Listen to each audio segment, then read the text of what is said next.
Assalamualaikum warahmatullahi wabarakatuh. Salam sejahtera, shalom, om swastiastu, namo buddhaya, salam kebajikan. Perkenalkan, saya Ervina Betsy Cahyani Sinleloe, mahasiswi semester 6 Fakultas Kesehatan Masyarakat, Prodi Ilmu Kesehatan Masyarakat, Universitas Nusa Cendana. Pada kesempatan kali ini, saya akan membahas sedikit mengenai malaria dan juga demam berdarah dengue atau yang biasa kita sebut dengan DBD. DBD dan juga malaria adalah penyakit endemis yang berbasis vektor. Artinya, penyakit-penyakit ini ditularkan melalui vektor. Nah, kedua penyakit ini banyak ditemukan di wilayah-wilayah atau di daerah dengan iklim tropis dan juga subtropis. Malaria dan juga DBD adalah dua jenis penyakit yang ditularkan oleh vektor, yaitu vektor nyamuk. Banyak orang awam yang beranggapan bahwa nyamuk adalah penyebab dari terjadinya penyakit malaria dan juga penyakit DBD. Akan tetapi, nyamuk hanya bertugas sebagai perantara. Artinya di sini nyamuk memiliki fungsi untuk membawa bakteri atau virus untuk ditularkan menuju ke manusia. Nah, walaupun vektor malaria dan juga vektor DBD adalah nyamuk, akan tetapi ada perbedaan antara kedua penyakit ini. Kita akan bahas dari penyakit malaria. Jadi, apa itu penyakit malaria? Penyakit malaria adalah infeksi menular yang disebabkan oleh parasit Plasmodium yang ditularkan melalui vektor atau perantara nyamuk. Nah, nyamuk di sini adalah nyamuk jenis Anopheles. Plasmodium di sini dibagi lagi menjadi 4. Yang pertama ada Plasmodium malariae, menyebabkan malaria-malariae. Yang kedua ada Plasmodium oval, menyebabkan malaria oval. Yang ketiga ada Plasmodium falciparum. Nah, ini menyebabkan malaria falciparum. Yang keempat atau yang terakhir ada Plasmodium vivax. Ini menyebabkan malaria vivax.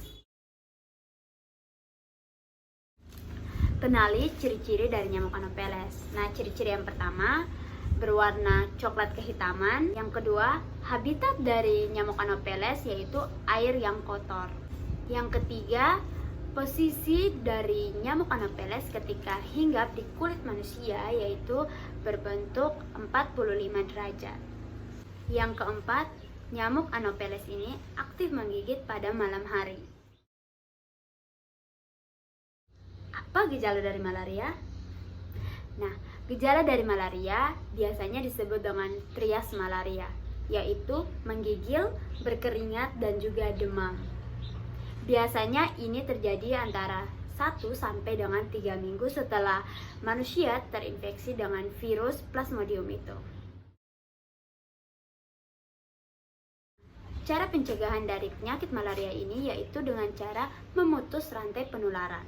Caranya bisa menggunakan kulambu saat tidur, menggunakan lotion anti nyamuk, atau bisa juga dengan menyemprot obat nyamuk semprot pada sekeliling rumah.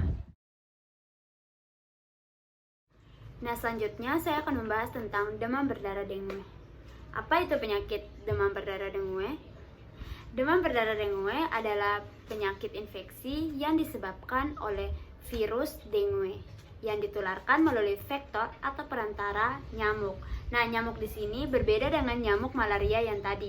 Nyamuk di sini adalah nyamuk Aedes. Nah, di Indonesia paling banyak yang menyerang yaitu Aedes aegypti.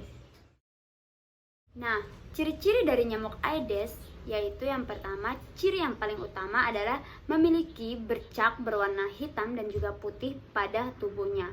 Yang kedua, nyamuk Aedes aktif menggigit pada siang hari. Umumnya aktif menggigit pada 2 jam sebelum matahari terbit dan juga 2 jam sebelum matahari terbenam. Yang ketiga, saat menggigit, posisi dari nyamuk Aedes itu rata, sama dengan kulit, tidak seperti nyamuk Anopheles. Yang keempat, habitat dari nyamuk Aedes yaitu menyukai air yang bersih. Lalu, apa saja gejala yang ditimbulkan dari DBD ini? Nah, yang pertama ada demam yang tinggi sampai dengan 40 derajat Celcius.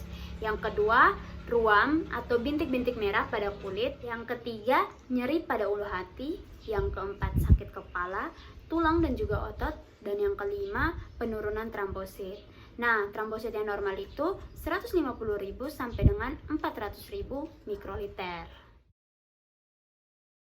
Kita masuk ke cara pencegahan. Nah, cara pencegahan untuk penyakit DBD hampir sama dengan cara pencegahan pada penyakit malaria karena disebabkan oleh faktor yang sama, yaitu nyamuk, akan tetapi nyamuk yang beda jenis. Nah, cara pencegahan yang pertama itu bisa menggunakan kulambus saat tidur. Yang kedua, bisa menggunakan lotion anti nyamuk. Yang ketiga, penyemprotan obat nyamuk semprot. Yang keempat, bisa dilakukan juga fogging di sekitar rumah. Dan jangan lupa 3M, yaitu menguras, menutup, dan juga mengubur.